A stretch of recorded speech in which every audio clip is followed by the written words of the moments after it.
Hello guys, welcome to our channel. We are three sisters. Today we are going to sing a song called Gananayakaya. Should we start? Yes.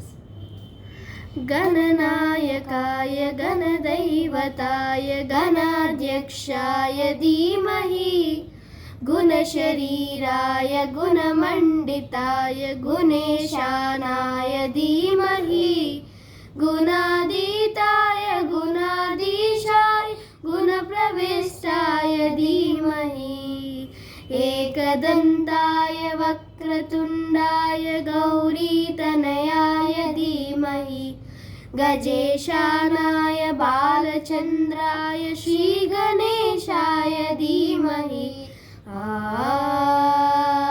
आ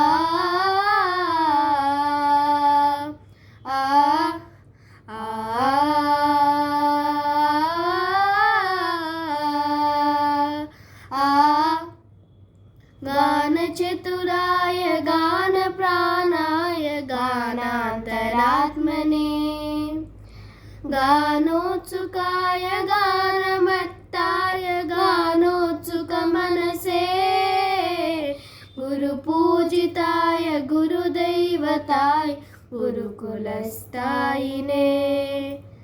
गुरुविक्रमाय गुह्यप्रवराय गुरवे गुणगुरवे गुरुदैत्यकलक्षेत्रे गुरुधर्मसदायाध्याय गुरुपुत्रपवित्रात्रे गुरुपाखण्डकण्डकाय आ आ आ गीतसाराय गीततत्त्वाय गीतगोत्राय धीमहि गोडगुल्फाय गण्डमट्टाय गोजयप्रदाय धीमहि गुणातीताय गुणाधीशाय गुणप्रविष्टाय धीमहि एकदन्ताय वक्रतुण्डाय गौरीतनयाय धीमहि गजेशानाय बालचन्द्राय श्रीगणेशाय धीमहि